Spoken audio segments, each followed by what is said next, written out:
It seems that every day we're reminded that we live in an era of great power rivalry, that the rules-based order is fading, that the strong can do what they can and the weak must suffer what they must.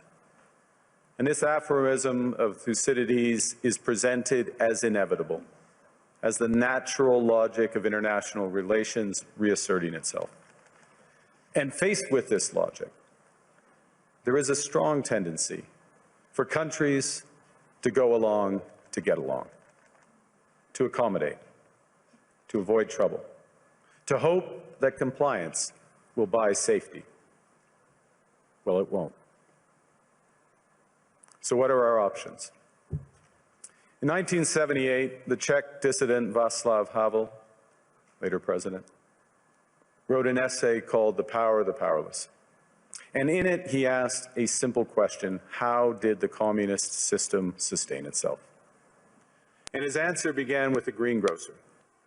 Every morning, this shopkeeper places a sign in his window: "Workers of the world unite." He doesn't believe it. No one does. But he places the sign anyway to avoid trouble, to signal compliance, to get along. And because every shopkeeper on every street does the same, the system persists. Not through violence alone, but through the participation of ordinary people in rituals they privately know to be false. Havel called this living within a lie. The system's power comes not from its truth, but from everyone's willingness to perform as if it were true. And its fragility comes from the same source. When even one person stops performing, when the greengrocer removes his sign, the illusion begins to crack. Friends, it is time for companies and countries to take their signs down. For decades,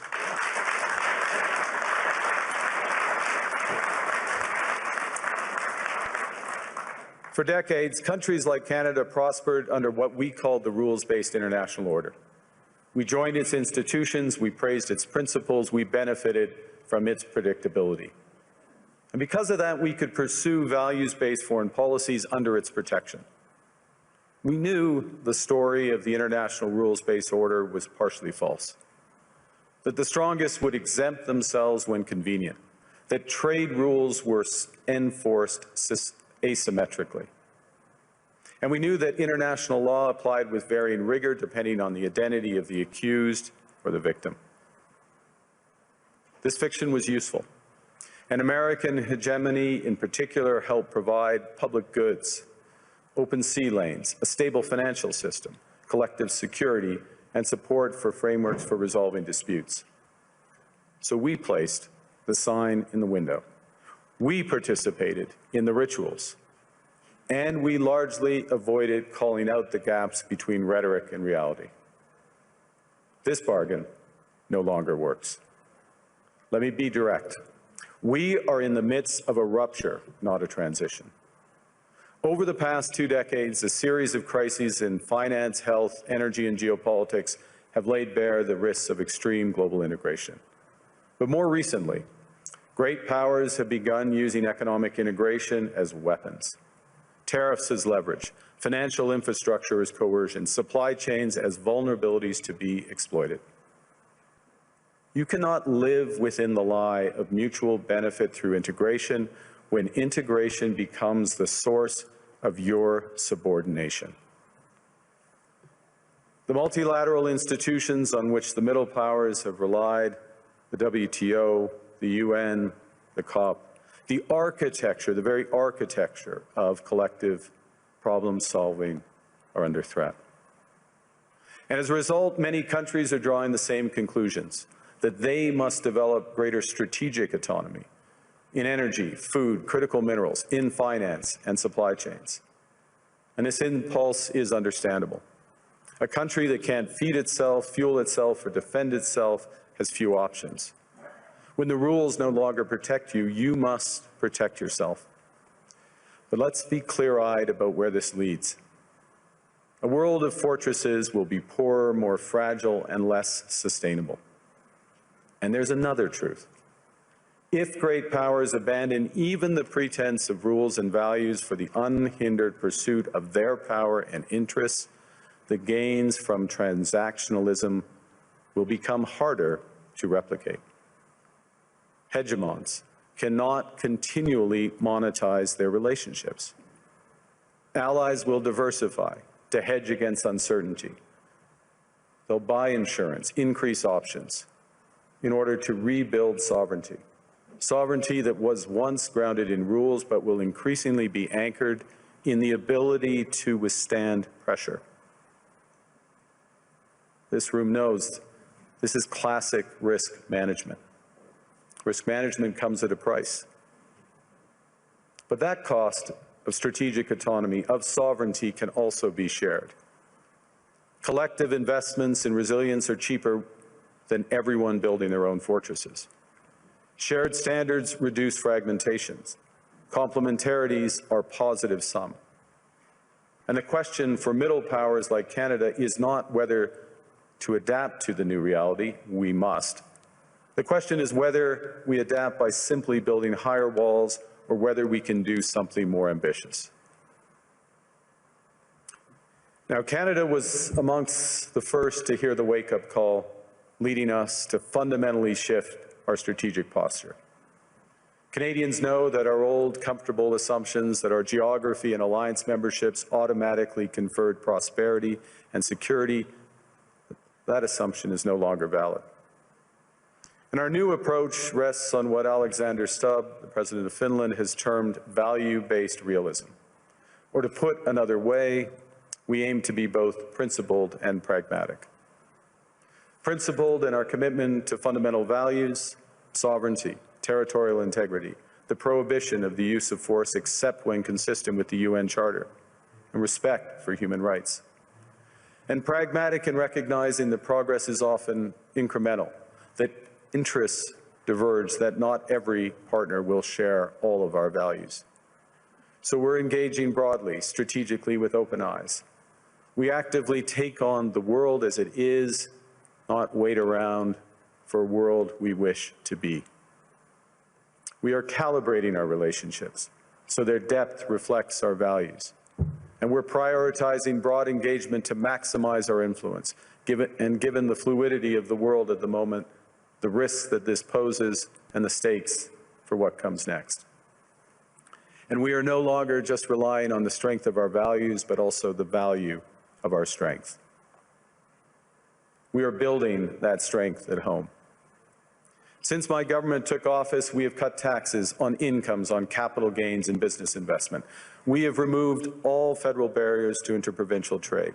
We are fast-tracking $1 trillion of investments in energy, AI, critical minerals, new trade corridors, and beyond. We're doubling our defense spending by the end of this decade, and we're doing so in ways that build our domestic industries. And we are rapidly diversifying abroad. We've agreed a comprehensive strategic partnership with the EU, including joining SAFE, the European Defence Procurement Arrangements. We have signed 12 other trade and security deals on 4 continents in 6 months. In the past few days, we've concluded new strategic partnerships with China and Qatar. We're negotiating free trade pacts with India, ASEAN, Thailand, Philippines, and Mercosur. We're doing something else. To help solve global problems, we're pursuing variable geometry. In other words, different coalitions for different issues based on common values and interests. So on Ukraine, we're a core member of the Coalition of the Willing and one of the largest per capita contributors to its defense and security. On Arctic sovereignty, we stand firmly with Greenland and Denmark and fully support their unique right to determine Greenland's future.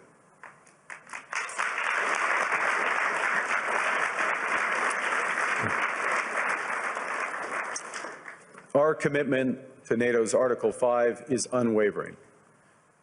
So we're working with our NATO allies, including the Nordic-Baltic 8, to further secure the alliance's northern and western flanks, including through Canada's unprecedented investments in over-the-horizon radar, in submarines, in aircraft, and boots on the ground, boots on the ice.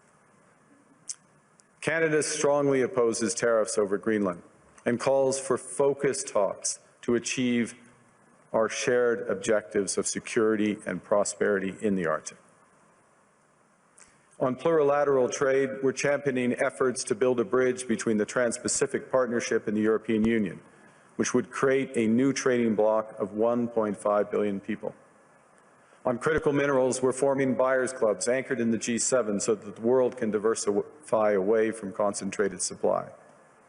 And on AI, we're cooperating with like-minded democracies to ensure that we won't ultimately be forced to choose between hegemons and hyperscalers. This is not naive multilateralism, nor is it relying on their institutions. It's building coalitions that work, issues by issue, with partners who share enough common ground to act together. In some cases, this will be the vast majority of nations. What it's doing is creating a dense web of connections across trade, investment, culture, on which we can draw for future challenges and opportunities. I argue the middle powers must act together because if we're not at the table, we're on the menu. But I'd also say that great powers can afford for now to go it alone. They have the market size, the military capacity, and the leverage to dictate terms. Middle powers do not. But when we only negotiate bilaterally with a hegemon, we negotiate from weakness. We accept what's offered. We compete with each other to be the most accommodating. This is not sovereignty. It's the performance of sovereignty while accepting subordination. In a world of great power rivalry, the countries in between have a choice: compete with each other for favor, or to combine to create a third path with impact. We shouldn't allow the rise of hard power to blind us to the fact that the power of legitimacy, integrity, and rules will remain strong if we choose to wield them together. Which brings me back to Havel. What does it mean for middle powers to live the truth? Well, first, it means naming reality. Stop invoking rules-based international order as though it still functions as advertised.